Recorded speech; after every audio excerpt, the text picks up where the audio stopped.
కనీవిని ఎరుగని రీతిలో ఈ ఏడాది పత్తి ధర దారుణంగా పడిపోయింది. ఏటా లక్షల బెళ్లు విదేశాలకు ఎగుమతయ్యే తెల్ల బంగారం ఈసారి గోదాములకే పరిమితమైంది.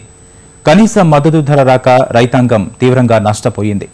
ప్రతికూల వాతావరణం వల్ల దిగుబడి తగ్గి ధరలు పతనమై కర్షకులకు పెట్టుబడి కూడా చేతికి రాకుండా పోయింది. అయితే ఎప్పటి మాదిరిగానే 90% పత్తిని రైతు అమ్ముకున్నాక ధర పెరిగింది. అతిపెద్ద మార్కెట్ అయిన ఆదోనిలో నేడు క్వింటా పత్తి 4,500 నుంచి 4,600 పలుకుతోంది. ధర కోసం ఇన్నాళ్లు వేచి చూసిన రైతులు ప్రస్తుతం ఊరట పొందుతుంటే తక్కువ ధరలకు విక్రయించిన కర్షకులు నష్టపోయామని ఆందోళన వ్యక్తం చేస్తున్నారు. ఆంధ్రప్రదేశ్లోనే అతిపెద్ద పత్తి మార్కెట్గా ఆదోని ప్రసిద్ధి. ఏడాది పొడవునా క్రయ విక్రయాలు జరిగే ఈ మండీలో ప్రస్తుతం క్వింటా పత్తి ధర 4,500 నుంచి 4,600 పలుకుతోంది. సీజన్ మొదలైనప్పటి నుంచి నేటి వరకు ఇదే అత్యంత ధర. నిన్న మొన్నటి వరకు 3,800 మించలేదు. ప్రభుత్వ మద్దతు ధర కూడా రాని పరిస్థితుల్లో భారత పత్తి సంస్థే అధికంగా పత్తిని కొనుగోలు చేసింది. అయితే వ్యాపారులు సీసీఐ చేతుల్లోకి పత్తి వెళ్లాక ఇప్పుడు ధర పెరిగింది. ఇప్పటి వరకు నిల్వ చేసిన రైతులు నేడు ఆశాజనక ధరలపై కాస్త సంతృప్తి వ్యక్తం చేస్తున్నారు. 4 ఎకరాలు పెట్టినాం పత్తి. ఇంతకుముందు 3,500 3,800 ఉండేది పత్తి. ఇప్పుడు వచ్చేసి పర్వాలేదు, రేటు బాగుంది. 4,500 నుంచి 600 వరకు పోతుంది. ఇదే రేటు ఇట్లే బాగుంటుందని అనుకుంటున్నాము. రైతుల వరకు బాగుండాలని. గతంలో ఫస్ట్ సార్ ఇది ఫిబ్రవరి మార్చిలో అట్లా అమ్మినాం సార్.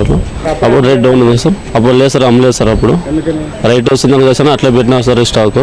ఈ రేటు ఇప్పుడు పర్వాలేదు సార్. ఇంతకింద ఇంకా తగ్గకుండా ఉంటే బాగుండేది. ఇదే రేటు ఇట్టే ఉంటేనే బాగుంటుందని అనుకుంటున్నారు రైతులు. ఇంతకుముందు అంటే 3,000 చిల్లర పోతుండే, 4,000 గవర్నమెంట్ రేట్ 4,000 వచ్చిందండి. అంటే ఇప్పుడు ఈ టెంకాయ ఎక్కిందని మరి ఇప్పుడు వచ్చినారు రైతులంతా. అప్పుడు అమ్ముకోవాలంటే ఇప్పుడు నష్టం కదా రైతుకి. ఏదో ఇప్పుడు 2 నెలలు ఉంటే ఎక్కుతుందేమని కొద్దిగా అవకాశం అట్లా పెట్టినారు రైతులు. ఏదో ఆడికి పోయిన కాడికి ఏమి మనమే పెట్టుకునేకేం కాదు, పోయిన కాడికి అమ్మాల్సింది.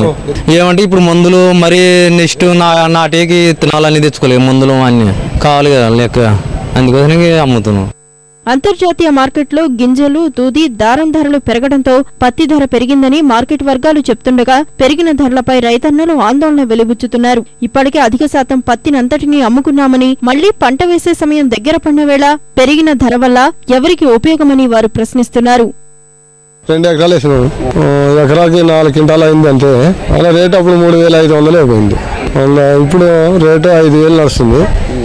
స్టాక్ అంటే అప్పుడు కొద్దిగా అమ్ముకున్నాము, కొద్దిగా ఇప్పుడు వేసుకొస్తున్నాం. అంటే అప్పుడు తక్కువ ఉంది కదా, 3,500 కదా ఎక్కుతుందేమో అని పెట్టుకున్నాం. ఇప్పుడేం పర్లేదు. అదే అప్పుడే అంతా అమ్ముకుంటే కొద్దిగా నష్టం. 3 ఎకరాలు పత్తి వేసినాను. 3 ఎకరాలు పత్తి వేసింటే ఏమి మన్నాళ్ళు అమ్ముకుపోయినాను. 3,800 లెక్క అమ్ముకుపోయినాను. దానికి ఏంటంటే పెట్టుబడికి దానికి గిట్టుదు, ఎక్కువ పెట్టుబడులు ఇప్పుడు అంటే ఇప్పుడు ఏంటంటే 400 అందరికి 4,500 వచ్చి అమ్ముకోనికి వచ్చినాం అంతే. అదేం పని చేయదు అప్పుడు. ఆ రేటుకి మా పెట్టుబడికి ఏం రాదు, ఆ పెట్టుబడికి ఏం పని చేయదు అన్నమాట.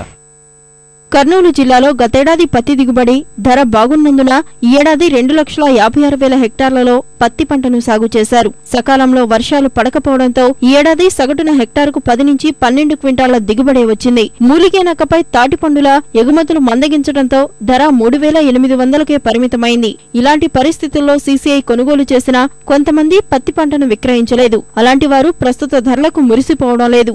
గత ఏడాదితో పోల్చితే ఖర్చులు పెరిగినందున మిగిలేదేమీ లేదని అసంతృప్తి వ్యక్తం చేస్తున్నారు. అప్పుడు 4 క్వింటాలు అమ్మినాను, ఇప్పుడు 13 చెక్కులు తెచ్చినాను. అప్పుడు 4,050 గవర్నమెంట్ రేట్ అమ్మినాం, ఇప్పుడు 4,500 అని అంటున్నారు. హైయెస్ట్ ఎంత పోతుండే మా అదృష్టం కావాలి. ఈ మేళ నిరుడు 5,250 అమ్మినాను. 36 క్వింటాలు అయింది 3 ఎకరాలు. ఏడు ఎంత అవుతుందో రేటు కూడా తగ్గింది. ఏడు మరి సెంచులు 7 సెంచులు పెరిగినాయి. 13 సెంచులు 13, 1,400 నడుస్తాయి సెంచులు. ఏం మిగులుతాయి? 3 ఎకరాలకి 60,000 పెట్టినాను పెట్టుబడి. ఇప్పుడు ఎంత మిగులుతుందో తెలియదు. రైతు దగ్గర పంట ఉన్నంత వరకు అంతంత మాత్రంగా ఉండే ధరలు వ్యాపారుల చేతుల్లోకి వెళ్లాక ధరలు పెరగడంపై రైతులు మండిపడుతున్నారు. ఉత్పత్తులను నిల్వ చేసుకోవడానికి వీలుగా గోదాములు నిర్మించడంతో పాటు రైతు బంధు వంటి పథకాలను సక్రమంగా అమలు చేస్తే ధరలు పెరిగిన సమయంలో మరింత లబ్ధి పొందే అవకాశముందని అన్నదాతలు ఆశిస్తున్నారు. ఇప్పుడు సంక్షిప్త సమాచారం. విజయవాడలో పొగాకు రైతులు వివిధ రైతు సంఘాలు ధర్నా నిర్వహించాయి. రైతుల్ని కాపాడాలని ప్లకార్డులు ప్రదర్శిస్తూ పెద్ద ఎత్తున ప్రదర్శనొచ్చేశాయి. పొగాకు ఉత్పత్తుల విధానంపై కేంద్ర ప్రభుత్వ వైఖరిని తప్పుబట్టాయి. అనంతరం పొగాకు రైతు సమాఖ్య ఆధ్వర్యంలో సదస్సు చేపట్టి నిరసన స్వరం వినిపించాయి. పొగాకు పంట ద్వారా 42,000 కోట్ల ఆదాయం పొందుతున్న కేంద్ర ప్రభుత్వం రైతుల న్యాయమైన డిమాండ్లను పరిష్కరించాలని కోరాయి. రాజస్థాన్లోని గుజ్జర్ల మాదిరిగా ఆందోళన కార్యక్రమాలు నిర్వహిస్తామని నేతలు తెలిపారు. త్వరలో చలో ఢిల్లీ యాత్ర చేపడుతున్నామన్న సమాఖ్య ప్రతినిధులు కేంద్రానికి సమయమిచ్చి నిర్ణయం కోసం ఎదురు చూస్తామని స్పష్టం చేశారు. మేము ప్రభుత్వానికి మేము కోరిన టైంలో వాళ్ళు మాకు చేయకపోతే గుజ్జర్లు ఏ విధంగానైతే వాళ్ళ ప్రాంతాల్లో పూర్తిగా రవాణాను స్తంభింపజేశారు, ప్రభుత్వాలను స్తంభింపజేశారు. మేము కూడా మా గ్రామాల్లో ఎవరు ఆ రోడ్ల మీద పోయేదానికి లేకుండా నిలిపేస్తాం. మేము 44,000 కోట్లు మీకు ఇస్తున్నామే, 4,50,00,000 మందికి మేము పని కల్పిస్తున్నామే. మా రైతులు మేము పొగాకు ఉత్పత్తి చేస్తేనే అందరికీ పని. మీకు ట్యాక్స్ పొగాకు మీద 85% వార్నింగ్ వేయమంటున్నారు. దీనికి మేము ఒప్పుకోం. ఏ పరిస్థితుల్లో కూడా మేము చూస్తాం మీరేం చేస్తారు. ఈ కార్యక్రమంపై మీ అభిప్రాయాలు, సూచనలు పంపించవలసిన మా చిరునామా జై కిసాన్, రామోజీ ఫిలిం సిటీ, హైదరాబాద్ 501512.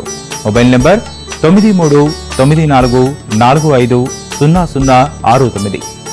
రైతులోకపు గుండె చప్పుడు జై కిసాన్ కార్యక్రమాన్ని ఇప్పుడు యూట్యూబ్లో www.youtube.com/etv2jkisan లింక్ ద్వారా కూడా వీక్షించవచ్చు.